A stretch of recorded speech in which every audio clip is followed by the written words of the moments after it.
हरे राम राम राम हरे हरे, हरे कृष्ण कृष्ण कृष्ण हरे हरे। हरे राम राम राम हरे हरे, हरे कृष्ण कृष्ण कृष्ण हरे हरे। हरे राम राम राम हरे हरे, हरे कृष्ण कृष्ण कृष्ण हरे हरे।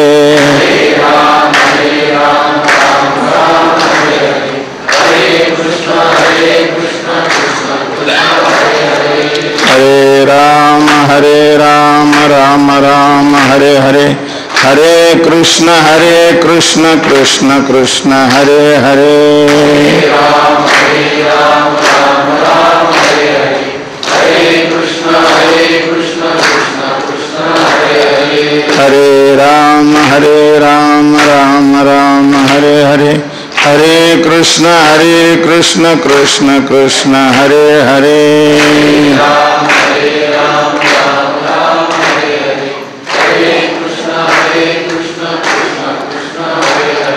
हरे राम राम राम हरे हरे, हरे कृष्ण कृष्ण कृष्ण हरे हरे।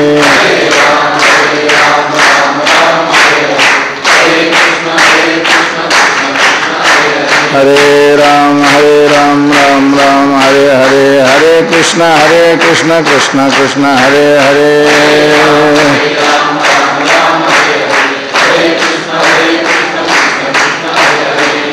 कुंडलीक वरदा हरि विठ्ठल श्री ज्ञानदेव।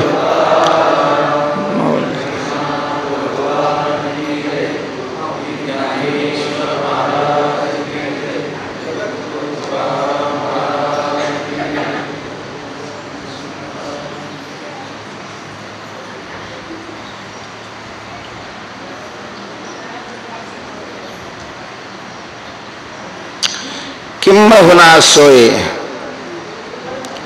जीव आत्मयाची लाहे, तेथ जे होये तया नाम सुख।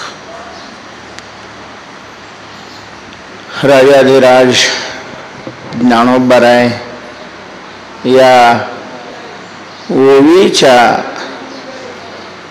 माध्यमातून, ओवीच्या द्वारा सुख या शब्दाचा अर्थ स्पष्ट करतात। सुखाविषयीची शास्त्र संत यांची मान्यता काय आहे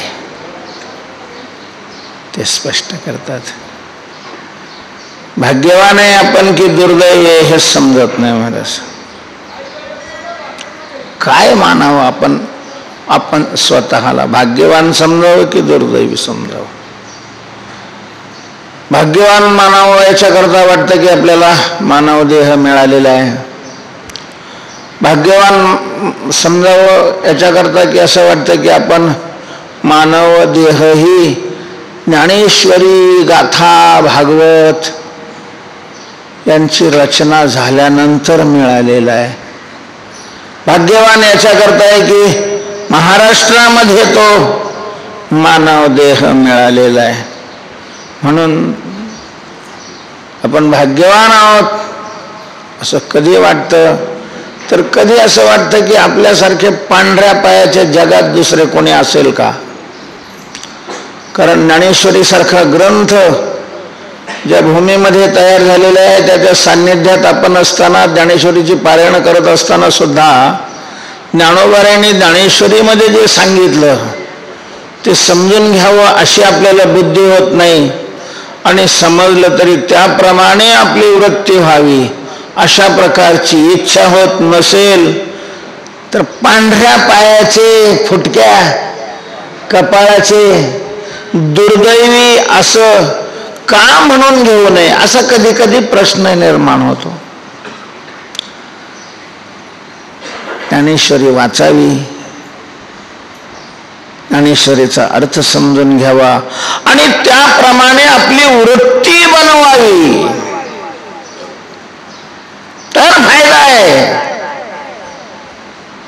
आमची 200 पारायण झाली. चांगलं आहे, जे पारायणच करत नाही त्याच्यापेक्षा आपली पारायण झाली ते एक अनुष्ठान, चांगली गोष्ट आहे, पण फारच चांगली नाहीये. पारायण झाली चांगली गोष्ट आहे, पण फारच चांगली नाहीये. पारायण 200 झाली, अर्थ किती ओव्याचा कळाला? ज्ञानोबांनी असं कुठंच लिहिलेलं नाही की पारायण करता मी ज्ञानेश्वरी लिहितो म्हणून.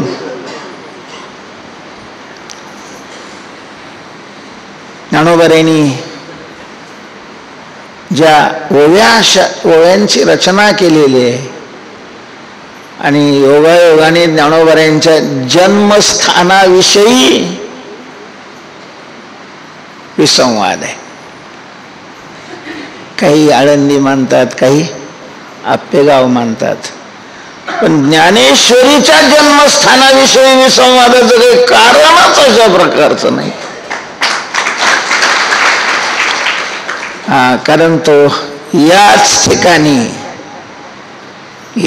ठिकाणी याच पैस खांबाला ते कोण ज्ञानोबांनी ज्ञानेश्वरीची रचना केलेली आहे. आणि तिथं बसूनही आम्ही जर ओवीचा अर्थ समजून घेत नसो तर आमच्यासारखे पांढऱ्या पायाचे जगात दुसरे असू शकतील का?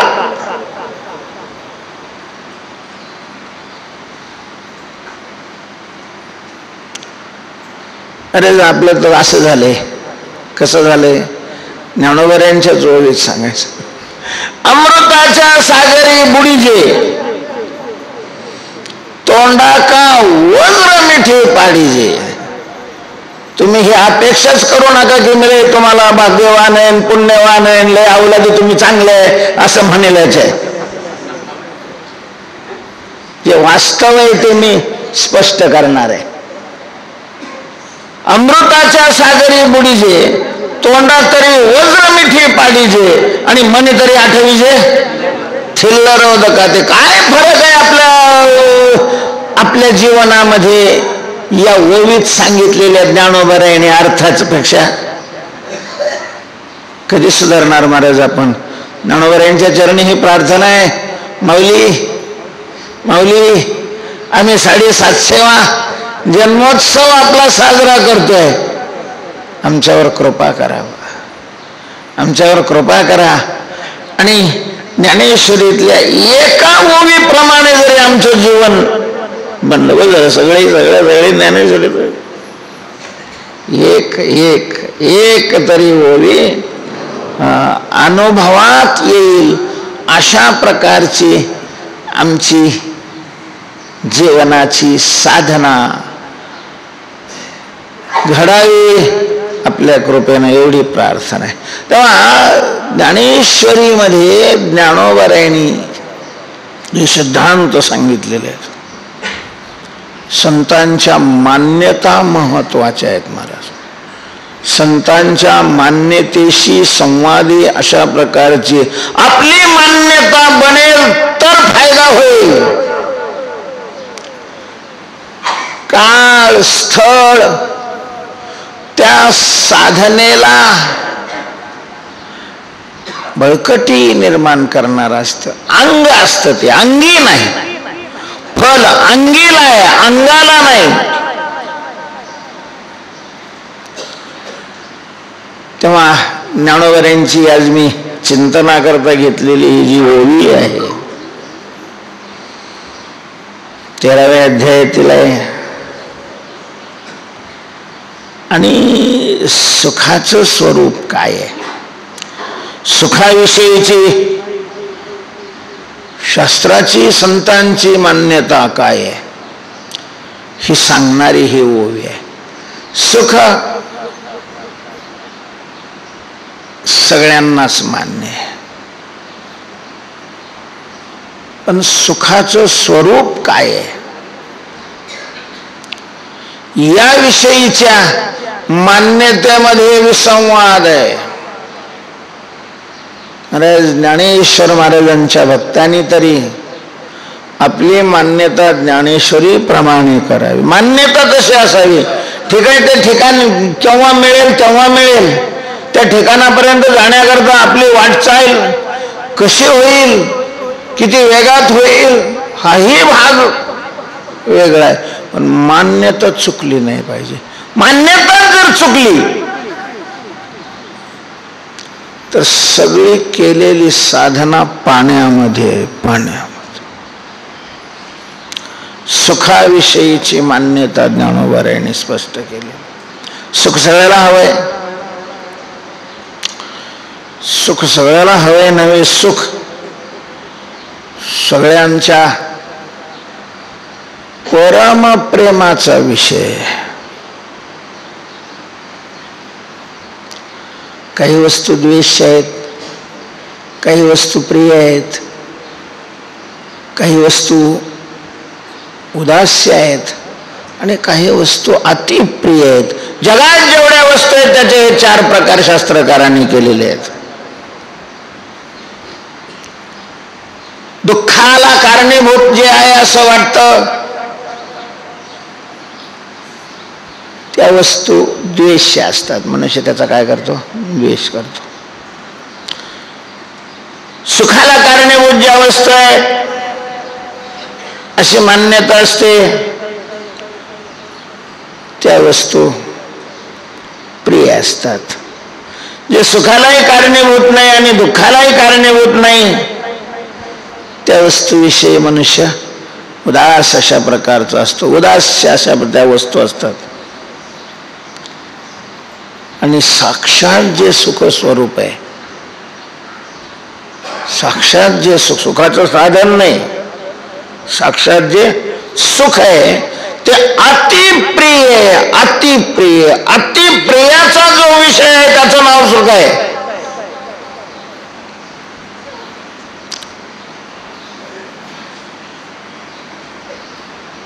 अशा प्रकारचं जे सुख आहे नेमकं त्याचं स्वरूप काय? नेमकं त्याचं सुखाचे 3 प्रकार भगवंतांनी 18व्या अध्यायामध्ये सांगितलेले आहेत. तामस सुख, राजस सुख आणि सात्विक अशा प्रकारचं सुख.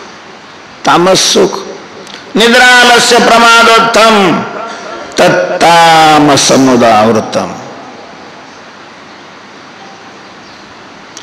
झोपेमध्ये जे सुख मिळतं, सुखच आहे. झोपेमध्ये सुख असतंच, काही प्रश्नच नाहीये. झोपेत सुख आहेच, कारण झोपेमध्ये ब्रह्मरूप होतो जीव. तदा ब्रह्मसंपन्न हा भवती. सुख असत. पण अज्ञानात आवृत्तते असल्यामुळं त्याला तामस सुख मानलेलं आहे.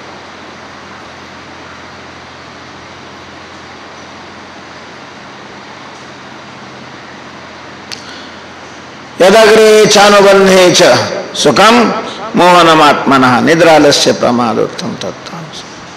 राजस सुख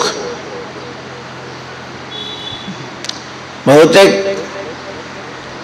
आपल्या सगळ्यांच्या डोक्यामध्ये सुख म्हणून ज्याला मान्यता प्राप्त झालेली आहे ते राजस सुख आहे. राजस सुख कशाला म्हणतात? आरंभाला जे अमृतासारखं असतं, आरंभाला अमृतासारखं असतं, वरात निघाल्यावर कसं वाटतं? तुम्ही म्हणाल तुम्हाला आम्हाला माहिती नाही म्हणूनच तुम्हाला विचारलं.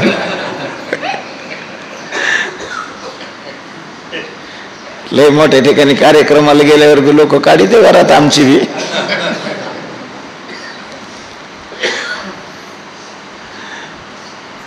काय ते श्लोकाचा आरंभ.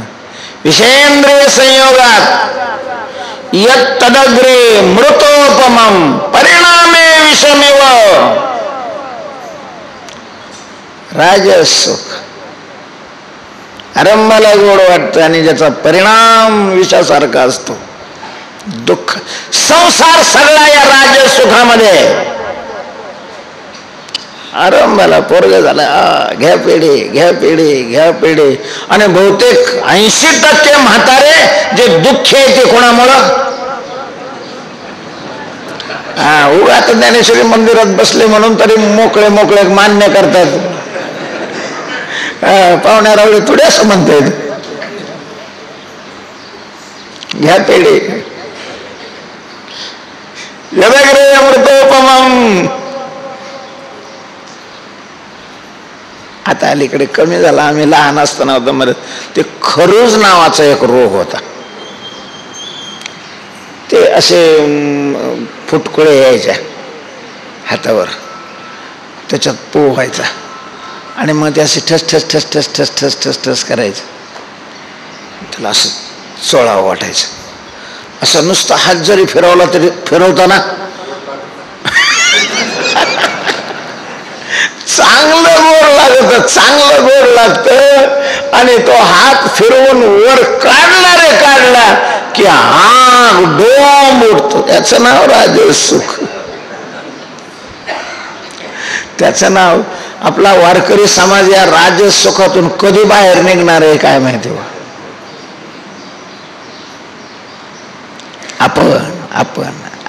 आपण तरी काय म्हणत, राजसुखालाच सुख मानतो. राजस आणि तामस हे नुसते नाव आहेत. सात्विक हे वास्तव सुख आहे. आणि सात्विक सुखाचं वर्णन करत असताना तर आरंभी दुःखदायक आहे. परिणाम अशा प्रकारचं. त्याचं स्वरूप काय आहे? स्वरूप ज्ञानोबाराय या ओळीमध्ये स्पष्ट करतात. किंबहुना सोय जीव आत्मयाची लाहे. जीव आत्मयाची सोय लाहे. जीवात्मा आणि परमात्मा, जीव आणि आत्मा. ज्ञानोबा यांच्या शब्दात जीव आणि आत्मा हे ज्या वेळेला एकामेकाकडे तोंड करतील 63 आकडा होईल. हे 63 तीनच आहे महाराज. 3 हे 3 4 आकडे तयार करते. 33 66 36 आणि 63. तेच आकडे तोंड फरक. 33 मध्ये काय असेल, दोघांचं तोंड इकडे राहत. दक्षिणेकडे असलं की 33, उत्तरेकडे असलं की 66, एकाच इकडून एकाच इकडे असलं की 36.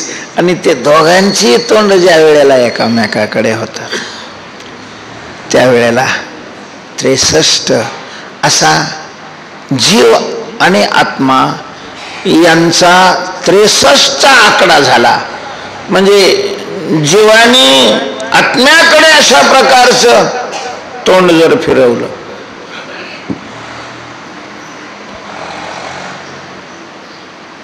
तर जी स्थिती निर्माण होते त्याचं नाव सुख आहे. सुखाचं शब्दाने वर्णन करता येत नाही.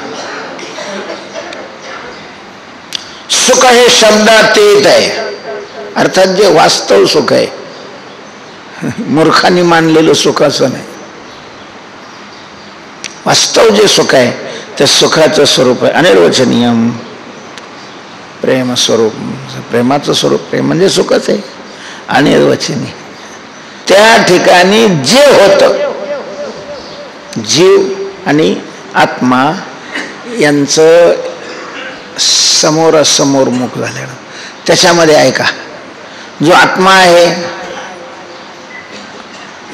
तर तो निर्विकार आहे. त्याच्यामुळे ते तोंड फिरत नाही. ते तोंड फिरत नाही. मग आत्म्याला 36 करायचं, आत्म्याला 63 करायचं, आत्म्याला 66 करायचं की आत्म्याला 33 करायचं? हा सगळा अशा प्रकारचा कोणाचा प्रश्न आहे? जीवाचा आहे. जीवाचा म्हणजे इथं पारायणाला नाही त्यांचा नाही, सगळ्यांचाच आहे. बाकीच्याला काही घेणंच नाही महाराज. अजय कधी ज्ञानेश्वरी समोर येत नाही, त्यांना काय घेणं ते कशाला म्हणते काय म्हणते. समाज अशा प्रकारचा स्वैर झालेला आहे. स्वैर.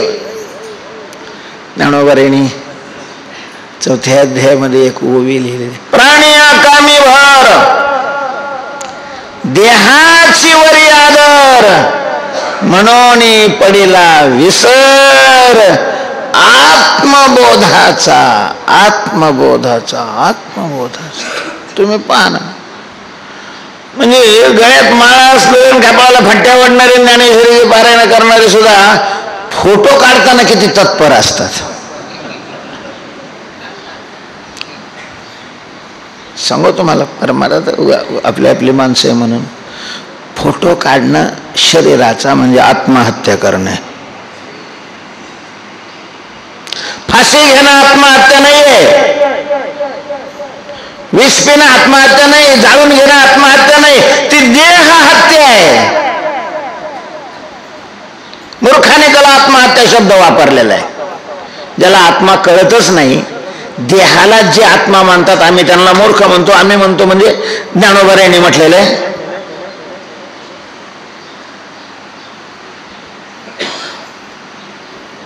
काय विवेकाची भाषा नेणती, वैराग्याची. हा ते शहाणे. मूर्ख. मूर्ख. ज्ञानोबांनी त्याला मूर्ख म्हणलेलं आहे. म्हणजे काय फरक आहे जरा आपल्याला लय फोटोची आवड राहते. फोटो आत्म्याचा काढावा, फोटो किमान जीवाचा तरी निघावा. मड्याचे फोटो काढताय आणि ज्ञानेश्वरी वाचणारे आपण काढतोय, याच्यापेक्षा दुर्दैव आणखीन कोणत्या जगामध्ये.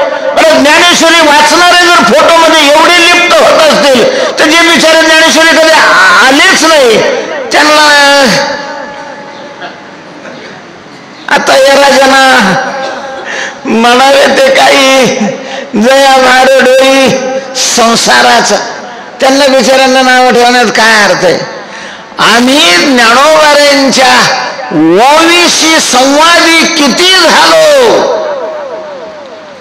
या 750व्या जन्मोत्सवाच्या निमित्ताने हा आपण सगळ्यांनी विचार करणं गरजेचं आहे आणि ही प्रतिज्ञा करावी की हो न हो आपल्याला ज्ञानोबांच्या मान्यतेप्रमाणे आपली मान्यता बनवायची. ज्ञानेश्वरीच्या प्रत्येक ओवी किंवा एखादी ओवी तरी त्या अर्थाप्रमाणे, पण कोणती ओवी की जी ओवी ब्रह्माशी अशा प्रकारचं एक रूप बनवते. तर तद्रूप बनायचे. तद्रूप तेव्हा त्याच्याकरता आपल्याला मान्यता तशी बनावी लागेल. आणि या ठिकाणी सगळ्यांना सुख हवंय, त्या सुखाविषयीची मान्यता ज्ञानोबांनी सांगितलेली आहे. सुख कशाला म्हणतात, सुख कशाला. अख्ख्या ज्ञानेश्वरीत मला पैसे मिळवण्याला सुख नाही म्हणलेलं. एवढं 9,000 वयात एखादी ओवी लिहायला का हरकत आहे.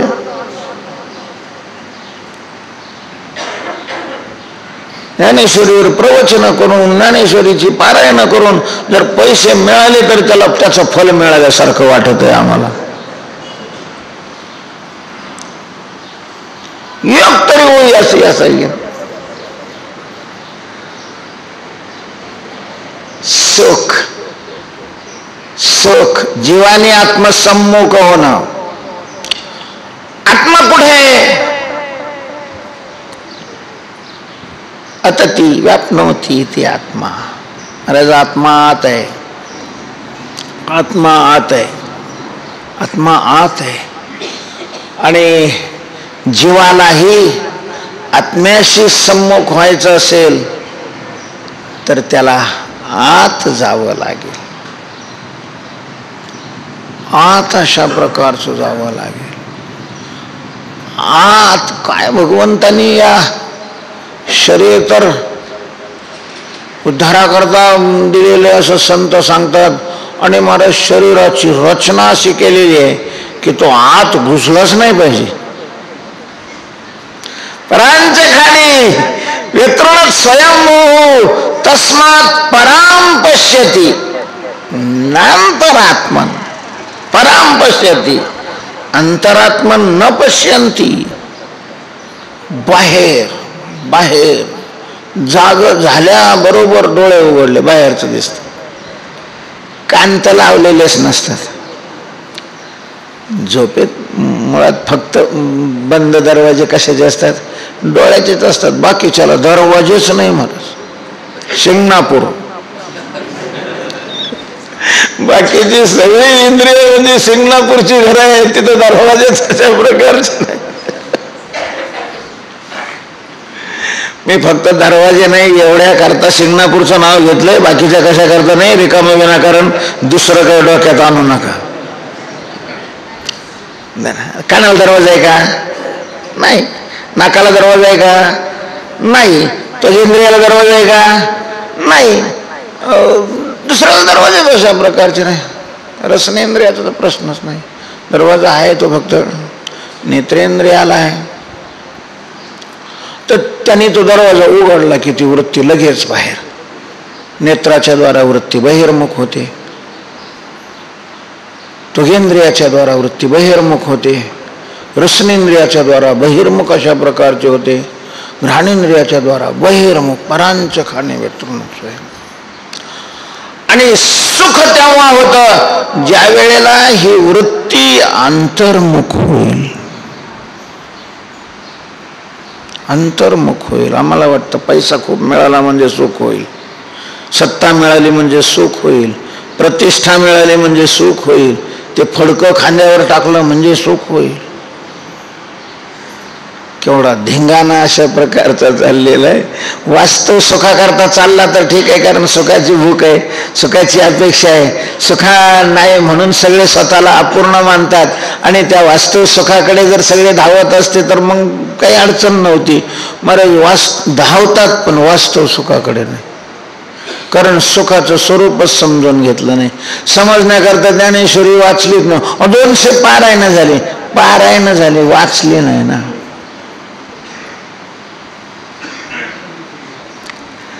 समजून घेतली पाहिजे ज्ञानेश्वरी एका ओळीचा. म्हणून देवदास महाराजाला इथं बसण्याच्या वेळेलाच आम्ही अपेक्षा केली 10 का लोक असत नाही, पण ज्ञानेश्वरीच्या प्रत्येक ओळीचा अर्थ समजून घ्यावा. आणि मग त्याच्या पुढची पायरी आहे, की त्याप्रमाणे आपलं जीवन बनवण्याचा प्रयत्न करावा. तर सुखाची ही ज्ञानोबऱ्यांची मान्यता आहे. सुख अंतर्मुख झाल्यानंतर म्हणजे जो जीव जीवात्मा आणि परमात्मा, जीव आणि आत्मा यांचा संबंध झाल्यानंतर जे होतं त्याला सुख म्हणतात. कशाच्या तरी द्वारा झाला तरी संबंध झाला की सुख होतं. पण मग कशाच्या तरी द्वारा झाला तर ते त्याच्या अधीन राहत. ज्याच्या द्वारा झालेला आहे त्याच्या अधीन आहे. ते बाजूला सरकलं की ते संबंध बाजूला सरकून जातो. विषय सुखामध्ये सुद्धा जीवात्म्याचा संबंध झाल्यानंतरच सुख होतं, पण ते विषयाच्या द्वारा होतं. आणि विषय क्षणिक आहेत. एका क्षणापुरतं ते सुख असतं, तो क्षण संपला की ते सुखही अशा प्रकारचं संपून जातं. म्हणून तो संबंध कशाच्या द्वारा नकोय, साक्षात अशा प्रकारचा हवाय. आणि साक्षात संबंध येण्याकरता जीवाचा आणि आत्म्याचा, जीवाचं स्वरूप काय आणि आत्म्याचं स्वरूप काय आहे नाही का. जीव म्हणजे काय आहे इथं म्हटलेलं आहे की किंबहुना सोय जीव आत्मयाची लाहे. फार काय सांगावं. जीवाची आणि आत्मा यांचा संबंध अशा प्रकारचा.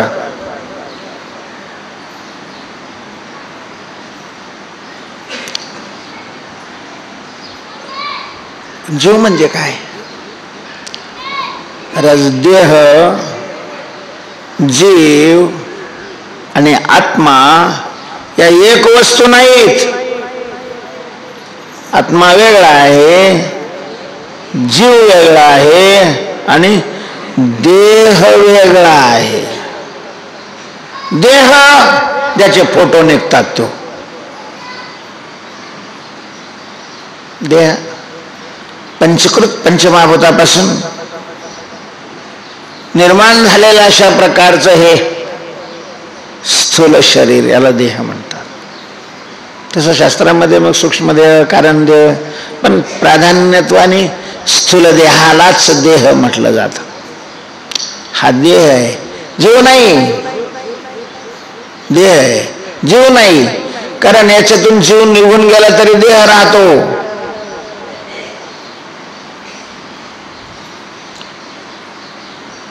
फक्त मग हो ज्ञानोबऱ्यांच्या भाषेत चिखल ओला, ओल्या चिखलासारखा राहतो, पण चिखल पेटत नाही. हे पेटत. हा, देहीचा अग्नी जरी गेला तरी देह नव्हे, ओला चिखल, ओला चिखल अशा प्रकारचा असतो. देह असतो पण जीव नसतो त्याच्यामध्ये. देह असतो, जीव नसतो. देह म्हणजे जीव नाही. महाराज म्हातारे गेलेले पोरीला कळालं. अरे रे रे, म्हणजे पहिल्या पोरीला महाराज आता म्हणजे दृष्टांत सुद्धा आता हळूहळू कालानुसार काय करावं लागतील, बदलावे लागतील. मुलीचं बापावर प्रेम अजूनही आहेच म्हणा. बापावर प्रेम असतं आणि त्या पोरीला कळतं तुझे वडील गेले महाराज. तिथूनच रडत येते आणि वाहनातून उतरली, समोर घर दिसलं, बाहेर माणसं वगैरे बसलेले असतात. त्या पेटीमध्ये काही मंद्र स्वर असतात, काही मध्यम स्वर असतात, काही तार सप्तक, पण ती एवढा आवाज उंच करते की ते तार सप्तकही तिच्या आवाजाकरता काय होतं, कमी पडतं. महाराज अशी आरडा करत असते. एरवी बापाचं एवढं तिच्यावर प्रेम असतं, नुसता फोन आला की हा पळत तिथं जातो. यावेळेस ती धावत येते, कडकडून मिठी मारते, बाबा एकदा तरी बहाना. काही मागत नाही, काही नाही, फक्त काय म्हणते, माझ्याकडे पाहा ना. मग काय हरकत आहे का? लाडकी पोरगी आहे, किती प्रेम केलेले, नुसतं पहा म्हणते. बाबा ह्याला काय हरकत आहे का नुसतं त्याच्याकडे पाहायला? कारण आता त्याच्यात जीव राहिलेला नाही, जीव गेला. मरण, मरण शब्दाचा अर्थ काय? शरीरातून जीव निघून जाणं, याला व्यवहारामध्ये काय म्हणतात, मरण अशा प्रकारचं म्हणतात. जीव वेगळा आहे. हा मग जीव नेमका कसा आहे? हा, एवढं जरी जिज्ञासा निर्माण झाली तरी पारायणाचं फल मिळालं बा. जर देह जीव स्वरूप नाही तर मग जीवाचं नेमकं स्वरूप काय आहे? कसा आहे जीव? जीव कसा आहे? तर तसा जीवाला विशिष्ट मानलेलं आहे शास्त्रकारांनी. विशिष्टामध्ये विशेषण असतं आणि विशेष असतं. विशेष अधिक विशेषण बरोबर विशिष्ट. काळा घोडा, तर त्याच्यामध्ये काळा रंग हे विशेषण आहे, घोडा आहे पशु हे काय विशेष आहे, आणि काळा घोडा विशिष्ट आहे. तसं जीव, जीव महाराज नुसतं चैतन्य म्हणजे जीव नाही, नुसतं जड भाग म्हणजे जीव नाही, जड अधिक चेतन बरोबर जीव अशा प्रकार. अंतःकरण अधिक चिदाभास कुठं असतं? अधिक अंतःकरण.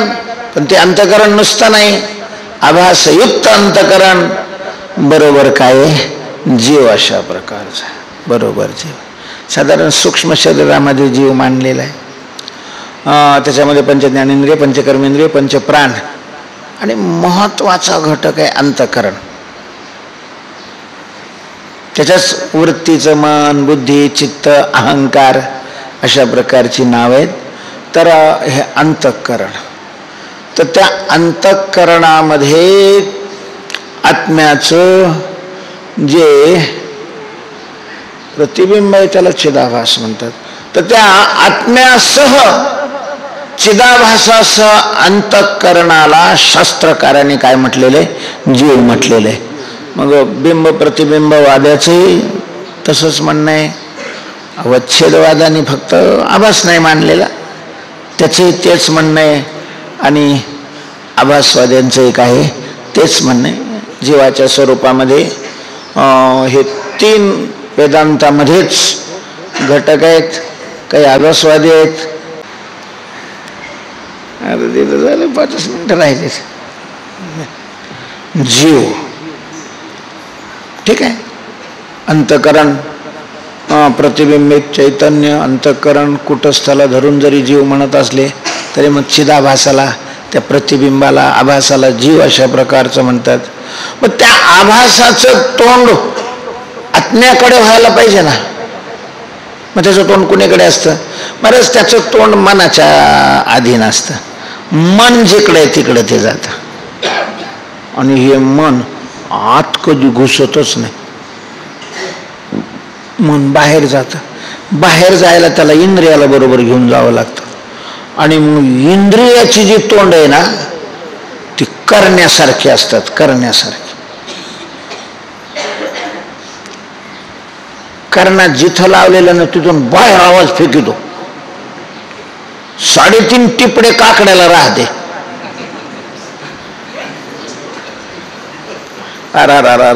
नेवासा तालुक्यातल्या दिंड्या पंढरपूरला जाणाऱ्या, अख्खी दिंडी बरोबर माणसं 50 नाही राहत. त्याच्यात 25 रथ लोटायलाच राहते. पण सगळे जवळ बोंगा. पंढरपूरला जाणं चांगलं आहे, जाण्याचा संकल्प होतोय तोही चांगला आहे. पण मग साधू संतांनी जसं अशा प्रकारचं जायचं सांगितलेलं आहे तसं जावं ना. फलपदरात पडलं पाहिजे ना. नुसतेच नाटकं काय कामाचे? काही मिळालं पाहिजे ना आपल्याला त्याच्यातून, जे करतोय आपण त्याच्यातून. संतांची यज्ञ आहे, गात जागा, गात जागा. गायला महाराज गाणारे पैसे जिकडे मिळतात त्या सप्त्याला जातात. ते दिंडी बरोबर गायले ते आरामखोर.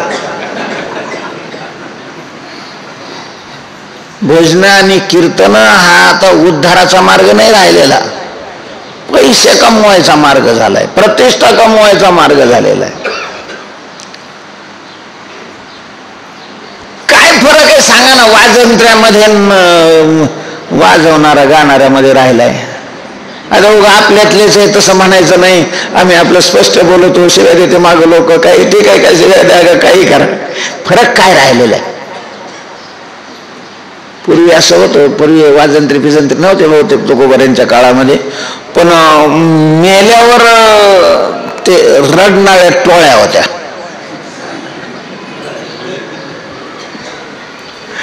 आणि मग ती जशी परिस्थिती असेल तशा ते टोळ्या लावायचे. काही 40 गावची टोळी आणायची. मग त्यांचं ते ठरवून द्यायचं किती तास आवाज किती करायचा. मग जर खूप पैसा त्यांनी दिला तर मग ती असे ते आले छाती बडवायला करायचे असे, पण हात छातीला नाही लागू द्यायचा.